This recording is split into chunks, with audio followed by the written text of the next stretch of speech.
बच्चों, आज हम पढ़ेंगे कर्मधारय और बहुब्रीहि समास में अंतर।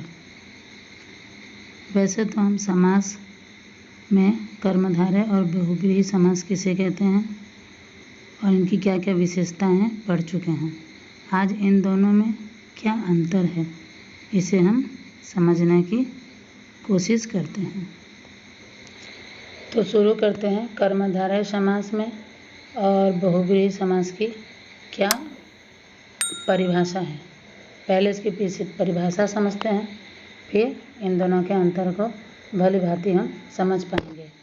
कर्मधारय समास में पहला पद विशेषण होता है और दूसरा पद विशेष्य होता है।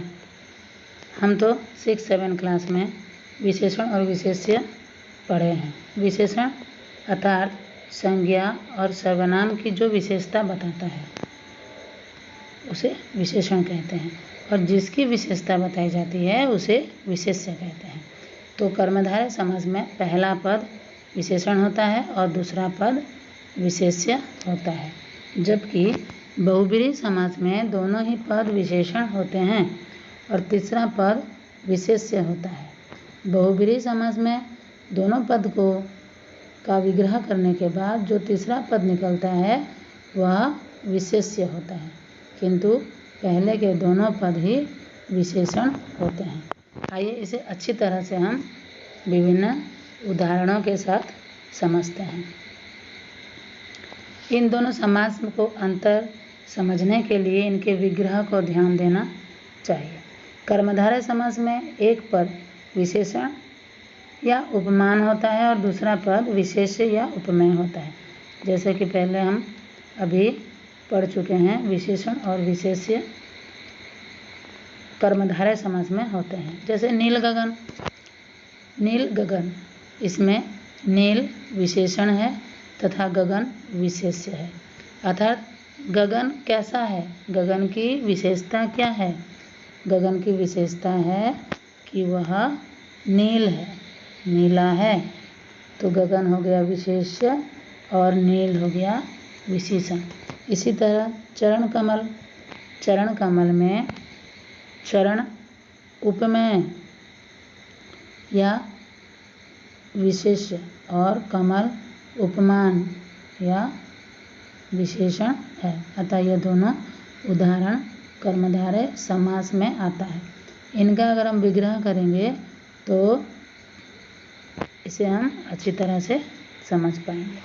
अब देखते हैं बहुब्रीहि समास।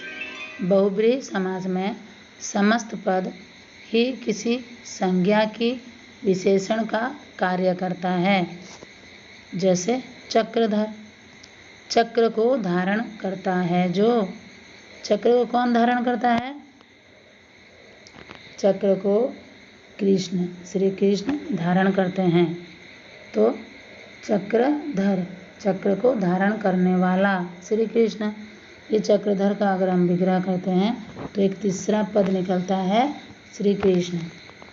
उसी तरह नीलकंठ, इसका अगर हम विग्रह करेंगे तो नील है जो कंठ, कंठ कैसा है? नीला है, कंठ नीला है।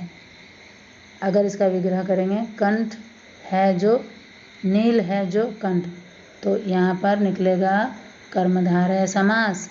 उसी हम नीलकंठ को अगर इसका हम विग्रह करेंगे, नीला है कंठ जिसका, कंठ किसका नीला है?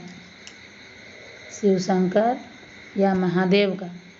तो नीला है कंठ जिसका, अगर इसका हम विग्रह करते हैं तो एक तीसरा ही शब्द निकलता है शिव शंकर महादेव, तो ये हो जाएगा बहुब्रीहि समास। इसी तरह आगे देखते हैं, बहुब्रीहि समास में समस्त पद ही किसी संज्ञा के विशेषण का कार्य करता है। चक्रधर, चक्र को धारण करने वाला। नीलकंठ, ये उदाहरण हम देख चुके हैं। लंबोदर, मोटे पेट वाला।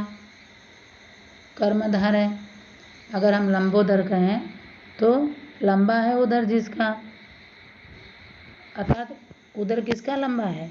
श्री गणेश का लंबा है, तो यहाँ बहुब्रीहि समास आएगा। हम देखते हैं कि इसका विग्रह करने से ही हम कर्मधारय और बहुब्रीहि में अंतर को अच्छी तरह से समझ पाएंगे। आइए एक छोटे से टेबल के द्वारा हम समझते हैं विग्रह करके किस तरह हम समस्त पद को कर्मधारय समास और बहुब्रीहि समास पहचान सकते हैं। पीताम्बर, पीताम्बर में पीला है जो अंबर, पीला है जो अंबर, पीताम्बर। पीला पीताम्बर पीला है अंबर जिसका, पीला है अंबर जिसका, श्री कृष्ण। महात्मा, महान है जो आत्मा, एक आत्मा है जो कि महान है, एक विशेष्य है जिसकी विशेषता क्या है, वो महान है, तो यहाँ कर्मधारय समास होगा। लेकिन महान है आत्मा जिसकी, किसकी आत्मा महान है, ऋषि मुनि की आत्मा महान है। नीलकंठ, नील है कंठ जिसका, ये कर्मधारय समास। नीलकंठ, नीला है कंठ जिसका, एक अलग ही अर्थ आ रहा है, शिव। महादेव, महान है जो देव, जो देव महान है वो महादेव, कर्मधारय समास। पर महादेव, महान है जो देवता, शिव। इस तरह हम विग्रह करके कर्मधारय समास और बहुब्रीहि समास के अंतर को समझ पाएंगे। और उदाहरण, महात्मा, कमल नयन, कमल के समान नयन, अगर विग्रह करते हैं कमल के समान नयन तो कर्मधारय समास। अगर विग्रह करें कमल के समान नयन है जिसके, अर्थात विष्णु, इनका एक अलग ही अर्थ आ रहा है, बहुब्रीहि समास। पीताम्बर, पीताम्बर पीले हैं जो अंबर, या जो वस्त्र पीले हैं। वस्त्र कैसे हैं, वस्त्र की विशेषता है कि वह पीले हैं, कर्मधारय समास। पर यहाँ विग्रह करें पीले हैं, पीले अंबर हैं जिसके, किसके अंबर, किसके वस्त्र पीले हैं, श्री कृष्ण। श्री कृष्ण के अलावा और कोई भी देवता पीला वस्त्र नहीं पहनता, अतः यह बहुब्रीहि समास है। इस तरह हम विग्रह करके समास, कर्मधारय समास और बहुब्रीहि समास को अच्छी तरह समझ पाएंगे। तो बच्चों, जब भी एग्ज़ाम में कन्फ्यूज़न हो तो समास का विग्रह कर दीजिए, और विग्रह में जो उत्तर आएगा उसी में आप कंफर्म हो जाएंगे कि यह समास क्या है। अगर आपको यह वीडियो पसंद आया है तो लाइक और शेयर ज़रूर करें, और साथ ही चैनल को सब्सक्राइब करना ना भूलें।